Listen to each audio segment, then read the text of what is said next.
सूचना केवल हमारे विचार हैं, वित्तीय सलाह नहीं। निर्णय लेने से पहले खुद शोध करें। किसी भी लाभ या हानि के लिए हम उत्तरदायी नहीं हैं।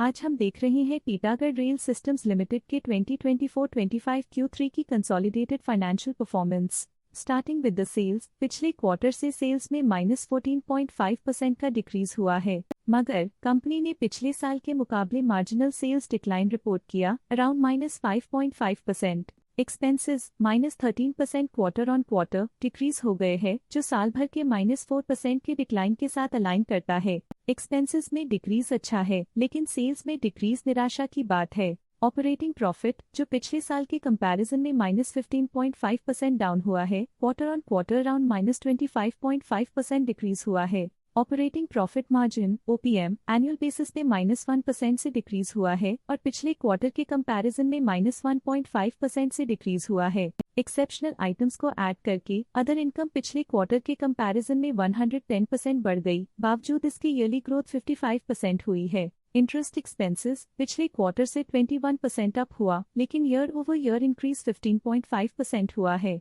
डिप्रिशिएशन कॉस्ट्स में क्वार्टरली -17% का डिक्लाइन देखने को मिला और ईयरली बेसिस पे -6.5% का डिक्रीज देखा गया। Profit before tax annually -11.5% decrease हुआ, लेकिन प्रोसीडिंग क्वार्टर से -20% डिक्रीज हुआ है। इस साल कंपनी ने 25% टैक्स पे किया और क्वार्टरली कंपनी ने 27.5% टैक्स पे किया है। नेट प्रॉफिट ने ईयर ऑन ईयर -16% का डिक्लाइन दिखाया, लेकिन लास्ट क्वार्टर से -22% का कंट्रैक्शन हुआ है। इस क्वार्टर के दौरान कंपनी का परफॉर्मेंस इतना अच्छा नहीं रहा।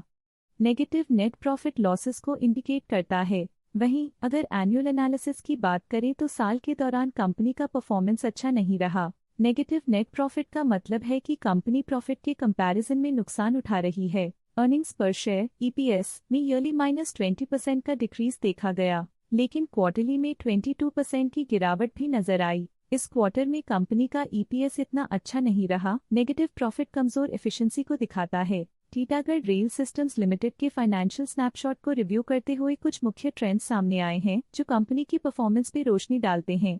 दिसंबर 2021 से दिसंबर 2024 तक टीटागढ़ रेल सिस्टम्स लिमिटेड की फाइनेंशियल जर्नी में सबसे पहले बात करते हैं सेल्स की। इस साल सेल्स में 3.5% की वृद्धि हुई है और पिछले 4 सालों में 108% की वृद्धि हुई है, जो एक निरंतर अपवर्ड ट्रेंड को दर्शाता है। पिछले 3 साल से सेल्स लगातार बढ़ती जा रही है, जो मार्केट एक्सपेंशन और कंज्यूमर डिमांड में वृद्धि को दर्शाता है। अब बात करते हैं एक्सपेंसेस की। इस साल एक्सपेंसेस 6% बढ़े हैं और 4 सालों में 103% का इजाफा हुआ है। इस साल हालांकि एक्सपेंसेस सेल्स से थोड़ा ज्यादा बढ़े हैं, मगर ग्रोथ रेट्स का करीब होना स्टेडी ऑपरेशनल कॉस्ट को दर्शाता है। इस साल ऑपरेटिंग प्रॉफिट -12.5% काम हुआ, लेकिन पिछले 4 सालों में लगभग 1.5 गुना का इजाफा हुआ है। इस साल ऑपरेटिंग प्रॉफिट में कमी आई है, लेकिन पिछले 2 साल की वृद्धि रेजिलियंस को दर्शाता है, जो एक अस्थायी मार्केट को संकेत करता है। नेट प्रॉफिट का सफर ऊपर की ओर चल पड़ा है। इस साल 13% की चढ़ाई के साथ पिछले 4 सालों में लगभग 10 गुना की शानदार वृद्धि हुई है।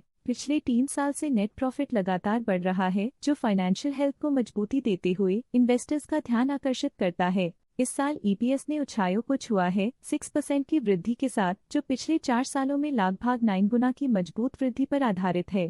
पिछले 3 साल से अर्निंग्स पर शेयर EPS में लगातार इजाफा हुआ है, जो प्रॉफिट ग्रोथ को मजबूती देते हुए शेयर होल्डर वैल्यू को बढ़ा रहा है। चलिए अब बात करते हैं शेयर होल्डिंग पैटर्न की। टीटागढ़ रेल सिस्टम्स की शेयर होल्डिंग रिपोर्ट्स कुछ इस प्रकार की हैं, जो दिसंबर 2024 के 31 तक चलता है। ये रिपोर्ट कंपनी के शेयर्स की डिटेल्ड जानकारी देता है, जिसमें promoters, promoter groups, foreign investors, public investors और सरकारी एंटिटीज शामिल हैं। पब्लिक द्वारा हेल्ड शेयर्स का परसेंटेज 29.26% से इंक्रीज होकर 2024 के दिसंबर में 30.86% तक का इंक्रीज से देखा गया। ये चेंजेस स्टेट है कि पब्लिक की इन्वेस्टमेंट कंपनी में क्वार्टर टू क्वार्टर इंक्रीज हुई है। जब कंपनी के शेयर्स का अधिकतम हिस्सा प्रमोटर्स, FII, DII या गवर्नमेंट के पास होता है, तब ये माना जाता है कि कंपनी मजबूत हाथों में है, जो स्थिरता और मजबूत समर्थन को दर्शाता है और इस मार्केट की स्थिरता बनी रहती है। DII डोमेस्टिक इंस्टीट्यूशनल इन्वेस्टर्स ने अपना शेयर होल्डिंग सितंबर 2024 में 13.94% से दिसंबर 2024 में 15% तक इंक्रीज किया।